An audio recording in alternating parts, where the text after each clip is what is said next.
This video is going to be looking at the issue of gang violence in the late Republic that was particularly occurring after Cicero's recall. So you have a couple of Cicero's letters, a speech that he gave at a trial, a small section of Cassius Dio, and then a small section of Appian as well.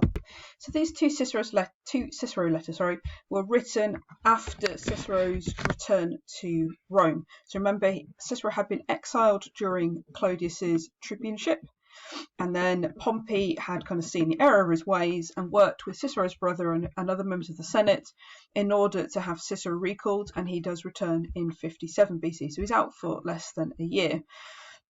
At this time, 57, obviously this is after Clodius's tribuneship, but we do have this massive issues of gangs.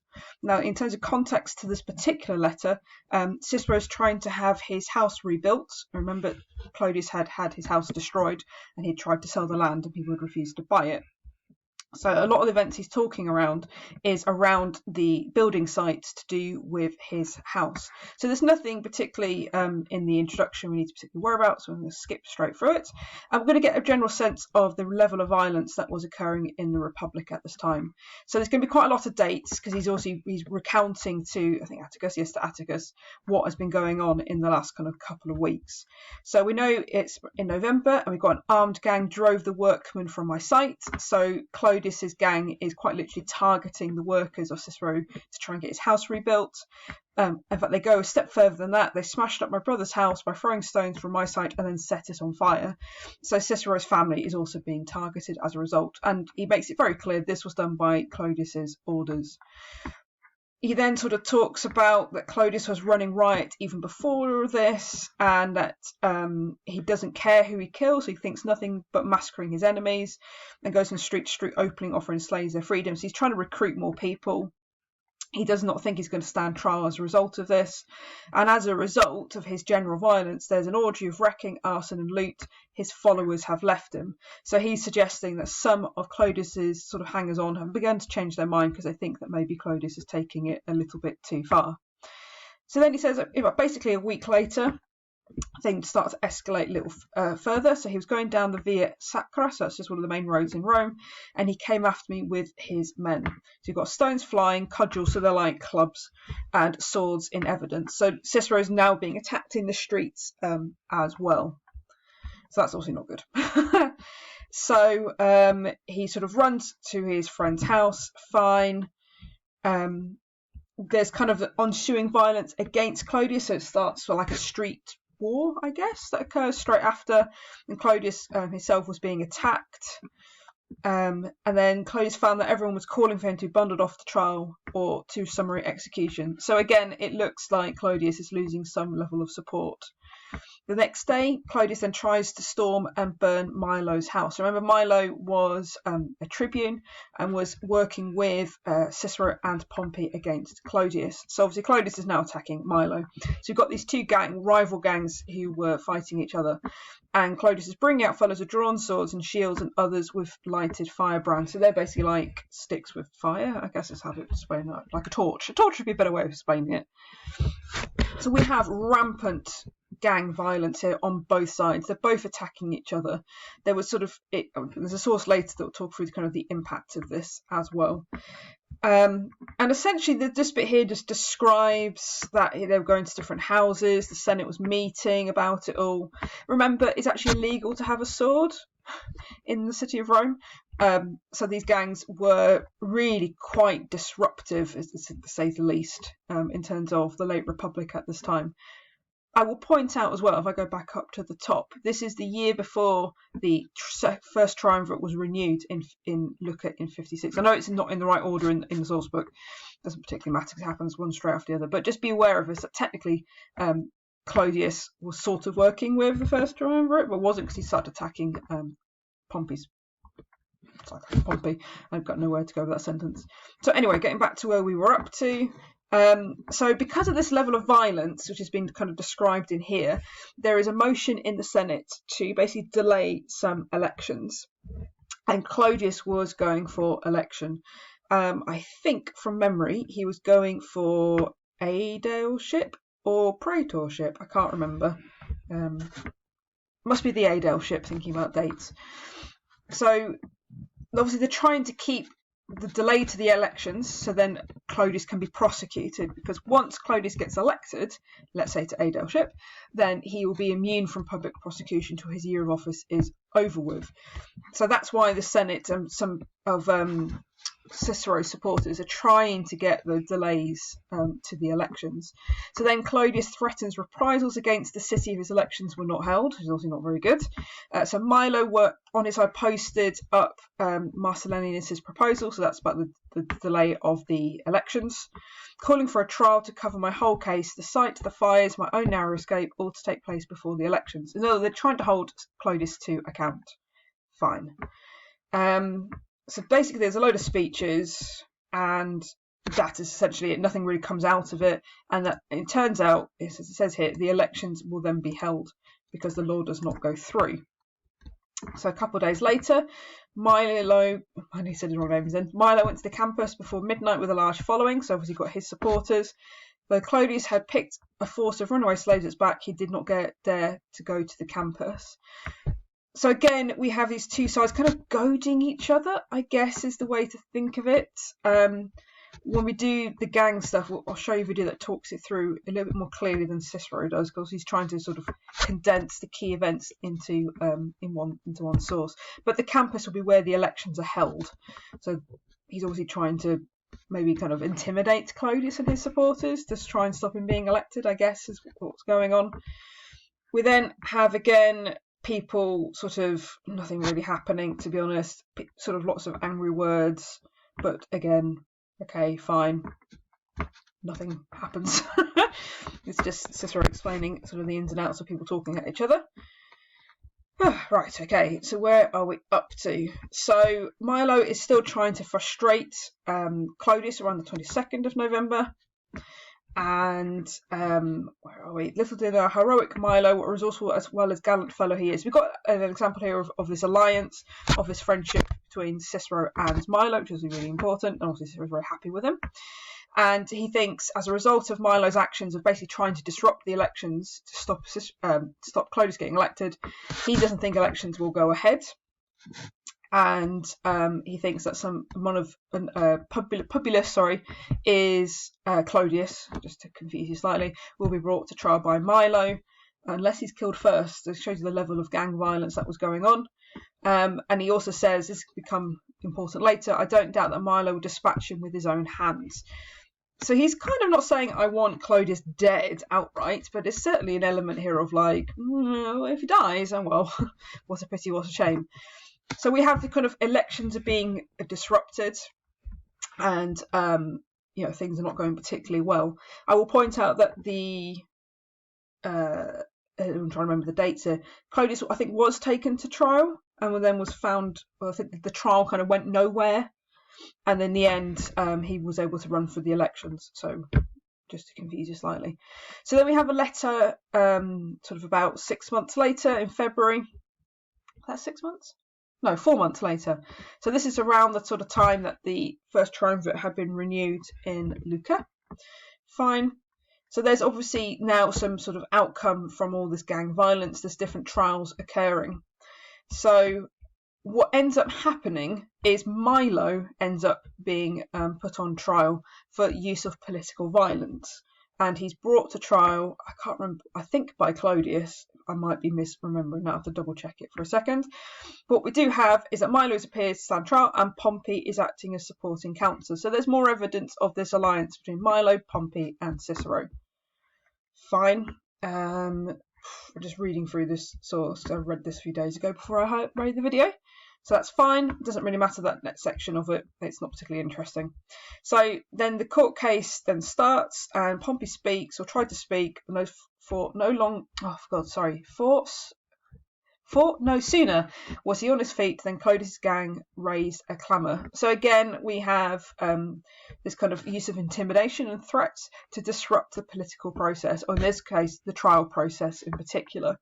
So where are we? Although through the speech he was interrupted, not with shouting, but also insults and abuse. So Pompey's also struggling to speak, but he keeps speaking.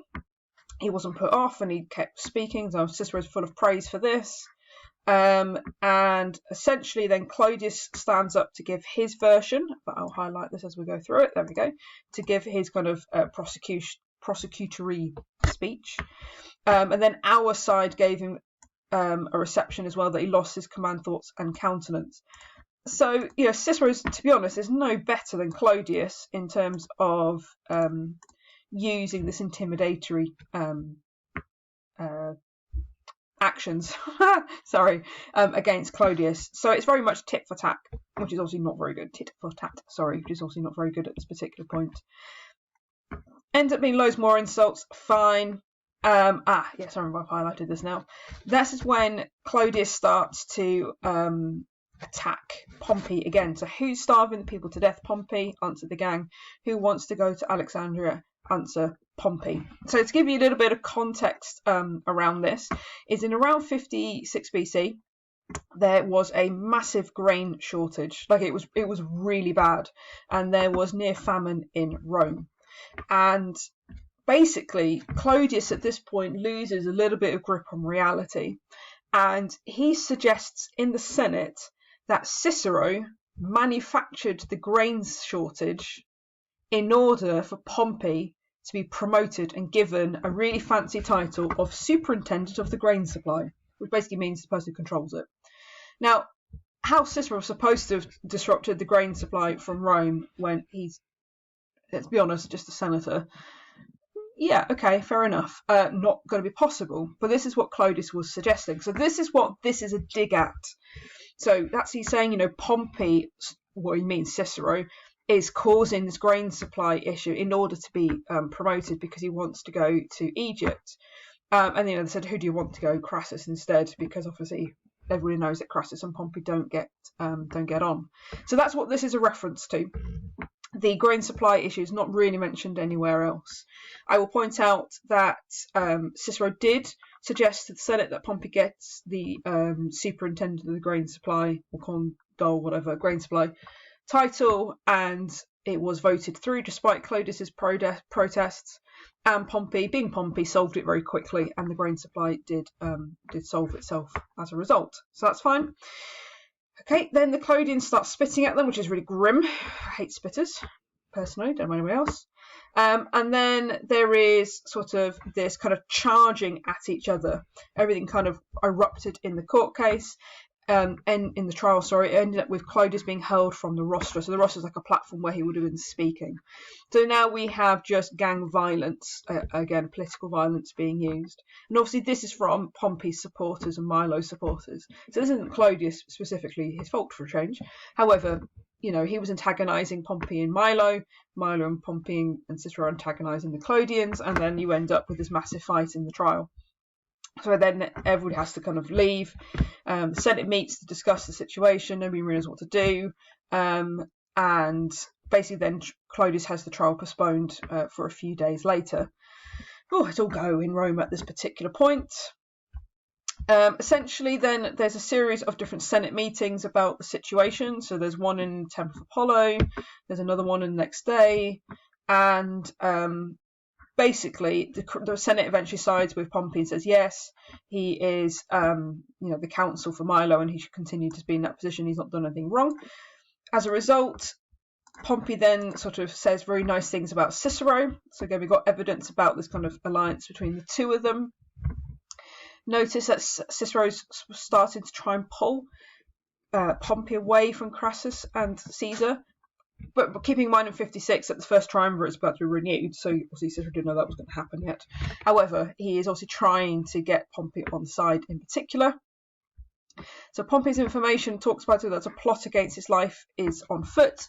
So in other words, people are out to get Pompey, and that he believes that Crassus is backing Cato and supplying Clodius with funds. So we have this kind of disagreement, as always, between Pompey and Crassus. So this is before, obviously, the first triumvirate is renewed. Because when the first triumvirate was renewed, Crassus and Pompey become joint consuls. So this is all before this. The Senate is ill-deposed, in other words, they can't actually deal with anything. So we've got failure of the Senate here. Clodius and his gang on his side is reinforcing his gang, so he's strengthening his gang forces, and obviously it's all going to kick off again. Notice that Milo's trial hasn't come to anything yet. They're still debating that one. So then we have another person. I think he was another tribune who was then tried with bribery. The Cestius person becomes important a little bit later. So Cicero says, yeah, I'll call on him, and promises his services. So we have another alliance between other tribunes and Cicero forming. As a result of all this gang violence, the Senate then passes a decree to the effect that political clubs and caucuses should be dissolved. Remember, the political clubs is one of the laws that Clodius had passed for tribune, and that's what has allowed him to form these gangs. I was watching my cat sniffing a bookcase. Being a bit weird. Okay, it's fine. So obviously they're trying to undo one of Clodius's reforms. Understandable, really, because look at the chaos it's brought upon Rome. Basically then, sorry, I'm a day late, I was just rereading it. He's defending someone else on bribery charges. So we've got lots of evidence about court cases and the Republic kind of functioning. So we'll highlight that. I don't know who Bestio... I know the name, but he's not particularly important. Fine. He then takes the opportunity to sort of start defending Cestius. And everybody really is happy with what he said. So that's nice. He'd be really glad to know that in the evening he'll be going to someone's wedding. That's lovely. Importantly, it's a joy of Cicero, like politics. By the way, I'm going to a wedding, isn't it nice? Anyway, so he then has there's really nice quotes about Cicero's position and his dignitas. So my prestige and influence flourishes. So he's in a really good position at this particular point, and that is allowing him to sort of create a stronger base for events going forward. So obviously, what we're getting as a picture from those two sources is essentially. Sorry, I'm just looking at something. Has been chaos. Basically, is what we're talking about. There's lots of trials going on. There's sort of all these kind of sort of slightly petty lawsuits of different gangs against each other. Obviously, Clodius is attacking people. Excuse me. Milo's forces are attacking people. It's just awful. It is absolutely awful, and things are not going to get any better. So we then move on to a couple of extracts from Cicero's speech, supporting Cestius in his trial. Of course, we met Cestius earlier being put trial for bribery. He's also then put on trial for the use of political violence while he was a tribune. So the first half of the source, I'll be honest, is not a prescribed source, but it has some amazing gang violence evidence in it, which is why I've included it, and then I'll explain the second half afterwards. Okay, so we have some evidence of the failure of the Senate. So the resolution of the Senate was being delayed by every kind of hindrance, trickery, and subterfuge. So obviously they couldn't act properly because everything was going horribly wrong in Rome. I'll point out this whole first section is talking about when Cicero's in exile. So in January, Fabricus, the proposer of the motion for my recall, and a very good friend of mine, nice example of a friendship there, and Cestius, who's now accused of violence, hadn't done anything wrong, he says at this point. And what of the men who have planned Cestius' prosecution in this court, how were they behaving? In other words, Clodius, who's also bringing the charges against Cestius, they took over the Forum, the Comitium, which is like the People's Assembly, and the Senate House with armed men. They attacked Fabricius, killing several people and wounding many others in the process. So what's reading some really good quotes about some gang violence, and they're just going to get better. This source is like amazing. We then have a tribune, a guy called Crispius, which is a brilliant name, was also attacked. Remember, tribunes are protected by the gods. And then after causing the greatest bloodshed in the same place, bloody swords, they began to search every corner of the Forum. So they're literally kind of like hunting out people, and they're trying to sort of find people to attack. And this is to stop Cicero being recalled. Basically, it's then talking about his brother and how he's really brave, and that's fine. And he was then attacked, and the only way he survived was hiding behind the bodies of slaves and freedmen. And obviously, we know that Cicero's brother was attacked and he was left for dead. However, he did survive. So then this is my favourite part of the source coming up, because it's just got fantastic quotes. It's a little bit too graphic, really. So you yourselves, jurors, doubtless recall how the river Tiber was filled with the bodies of citizens. and how the sewers were choked and how the blood was wiped up from the forum with sponges. So that kind of gives you a really, quite a graphic image of what the situation was like in Rome when it came to that gang violence that was trying to stop Cicero being recalled back to Rome. Like I said, you can see why I've included this, because it's a brilliant source for this. We have often seen stone throwing, and not so often, but still too often, drawn swords. So basically the violence is kind of everywhere. I will point out basically what Cicero is trying to argue in terms of defending Cestius is, yes, Cestius did use violence. Well, he can't deny the charge, but actually he wasn't the worst one. There were other people doing it, one before him, like Clodius, and Clodius was going around quite literally attacking people and leaving them for dead in the forum. As he says, the tide was filled up and they were having to clean the forum with sponges. So Cestius, he's like, yes, he's sort of guilty, but he's not the most guilty. And that's why you shouldn't find him guilty of using the violence, because he wasn't using the worst violence. I will point out that it did work and Cestius was found not guilty. So it's obviously quite a good argument. And then he's kind of given his idea that there has been riots in the past when tribunes had kind of blocked laws and all the rest of it. But, the riots come on gradually. They're not kind of sort of brought on by a key person excuse me, causing all the violence. Who has ever heard of a riot erupting in the middle of the night without a word being spoken, without a meeting being called, without any law being proposed?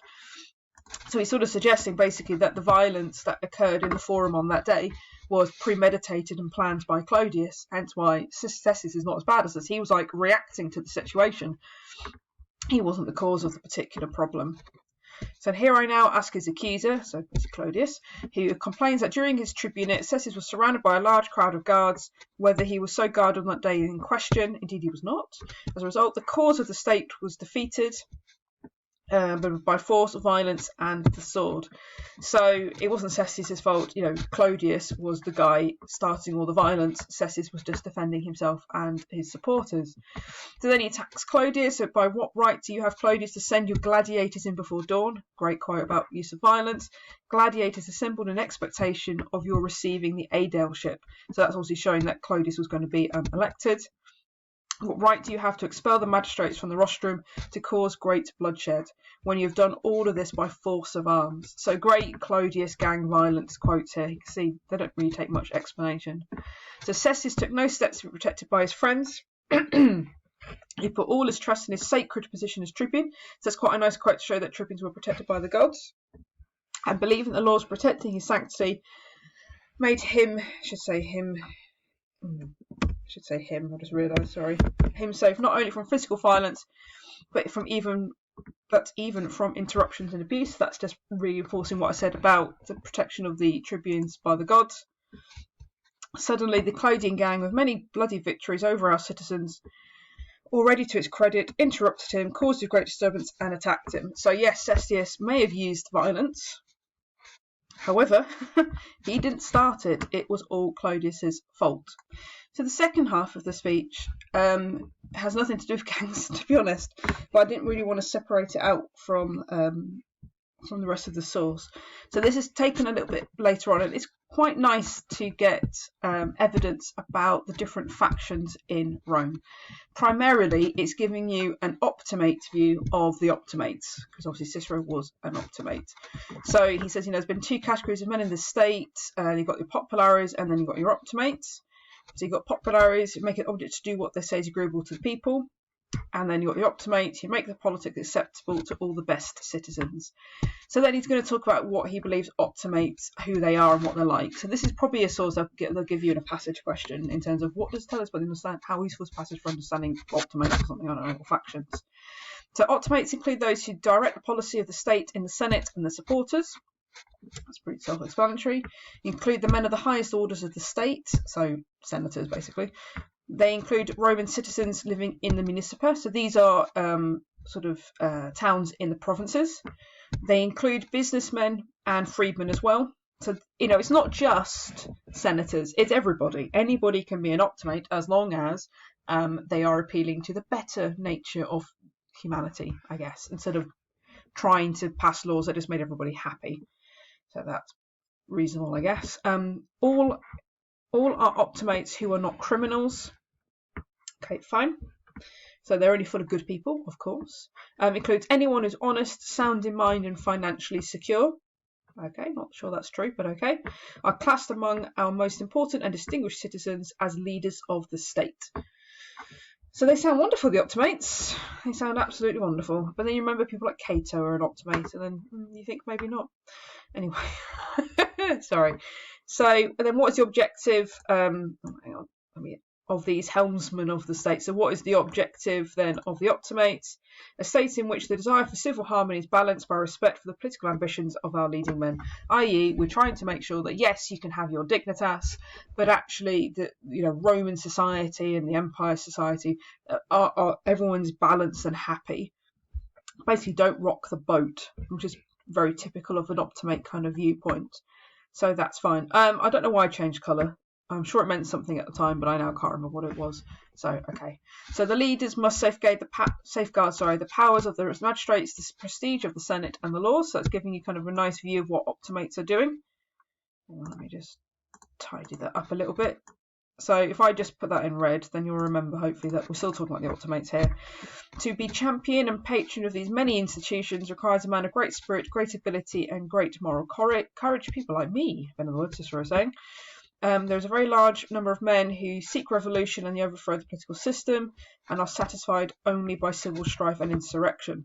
So this is sort of, he's not saying these are the populares, but he is obviously suggesting that there is an issue in terms of people, as he believed, acting against the state and not following the optimate way of life. So if you watch me do that, sorry, there we go. So these are probably some populares, but not just them. Just saying there are some dangerous people like Catiline, people like Clodius, so on and so forth. Sorry, I'm just kind of skimming over what this rest of this speech says. Whenever men like this are found, people to protect their criminal interests, put them in effect, storms arise in the state. So whenever these kind of dangerous elements, like populares, like Catiline, like Clodius, then obviously things start to go wrong. And what you actually need is someone like an optimate in order to ensure that there is peace and stability. Okay. And he sort of says, I know this to be true because I've experienced these dangers more than other men. I was exiled, so I know what I'm talking about, people in the Senate, in the jury. So the forces which attack the state are greater than those which defend it. So obviously, the Republic is in danger at all times. And we have to sort of be aware of this. And, people will happily kind of attack the state just by, as it says here, naturally reckless and desperate are set in motion by mere nod. So people like Catiline's supporters, for example, were like this. It didn't take much to kind of rile these sorts of people up, and then obviously everything goes horribly wrong. And he sort of says, he admits that the optimates can be a little slower to react, and this can cause particular problems. And he says, sometimes this hesitation and slowness of movement leads to a situation for all the desire to preserve civil harmony, even at the cost of some loss even at the loss of some loss in personal prestige. That was really hard to say. They end up without either. So he admits sometimes the optimates and the Senate is too slow to act. So you can sort of annotate that on. So those who would like to be thought of defenders of the state are defenders. Oh my God, let me read that again. Of those who would like to be thought defenders of the state, the unreliable desert and the timid are useless. I got there eventually. So he's thinking people who sort of think they're optimates or people remembering the other factions sort of say, we're defending the state, but actually they're the ones who desert first, and they are also useless. So basically, they then give you, he gives you some sort of different examples of this kind of situation. None of this we need to be particularly worried about. We've got a little bit of mention of the Gracchi brothers, fine. We've got Metellus is fine. Basically, he's bringing up these examples to kind of show that, they've kind of been through these revolutionary, dangerous times, and they've survived, and the optimates have come out on top because eventually they've kind of realised what they need to do. He also has quite a nice good quote here for if you seek honour or dignitas, praise and glory, showing that these are things that Roman men wanted. But this optimate system of governing the country is far more dangerous than when it often happened that the desires of the masses or the interest of people did not coincide with the national interest. So he is acknowledging here that there sometimes is this kind of difference between the optimates and what the people want. And when things go wrong, it's when these two things tend to be kind of clashing. So he gives an example of the Gracchi brothers, who obviously were trying to sort of propose laws that to help the people, and then you had the Senate and the optimates who acted against them, and it led to obviously lots of violence. Like I said, it's really frustrating that this bit here is out of our spec in terms of the time period, because it's a really good example and it's a really good quote about it. But you can't use it, so that's why I haven't highlighted it, so that's fine. So as the desires of people conflicted with the advice of our leading men shows that there constantly is division between the optimates and the people, and it does cause problems. But at the present time, there is no longer any reason why people should disagree with the elite. So now things are better. Okay, the people make no demands. It is not eager for revolution. So basically, say the situation is better than it was, 3, 4, 5 years ago. Those who wish to incite the Roman people to sedition and riot can no longer arouse them by offers and largesse. So there's a new term for you. So largesse is basically the use of gifts to make people do what you want them to do.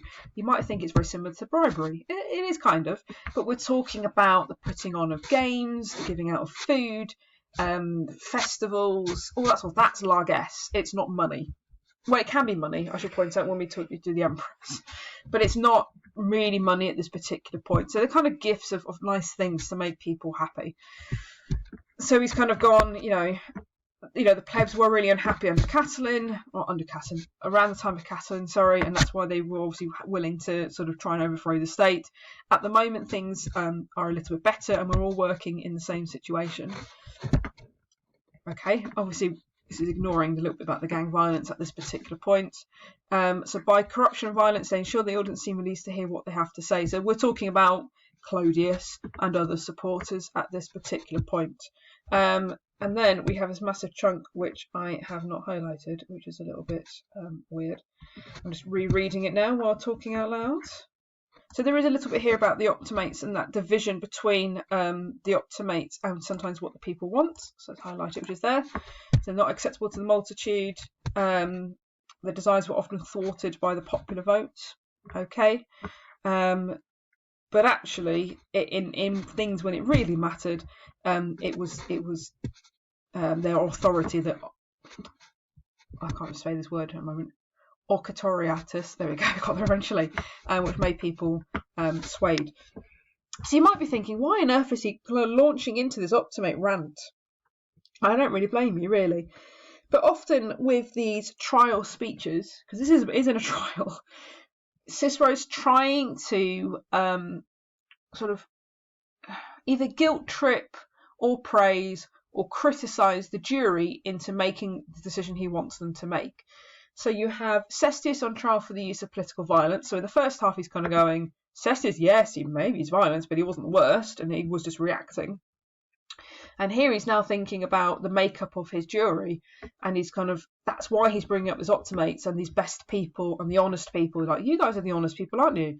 You guys are aware that people like Clodius are stirring up a small group of the people, and when your interests and their interests are in the same place, everything's much better. So it's in your interest to acquit Cestius. So that's why he's bringing it up. But obviously, I wouldn't personally quote any of that for the gang violence stuff. Use the first half of the source. Second half, use that to do with like the Roman constitution and factions and workings and things like that. So I should have separated out, but I didn't. Looking back, I should have done a lot of things, but hey, it's fine. So then we go back to the gang violence again. So this is now talking about the events that come after Cestius' trial and events leading up to around about 52 BC. Like we rattle through the 50s quite quickly. It's very complicated. So if we kind of take our dating in time, so we have 58 BC, Clodius is tribune, Cicero is exiled. 57 BC, Cicero is recalled. Clodius starts attacking Pompey. around that sort of time as well. 56 BC, we have masses of gang violence, and it's absolutely terrible. We have a grain shortage supply. So Pompey gets the grain command, and the first triumvirate is also renewed.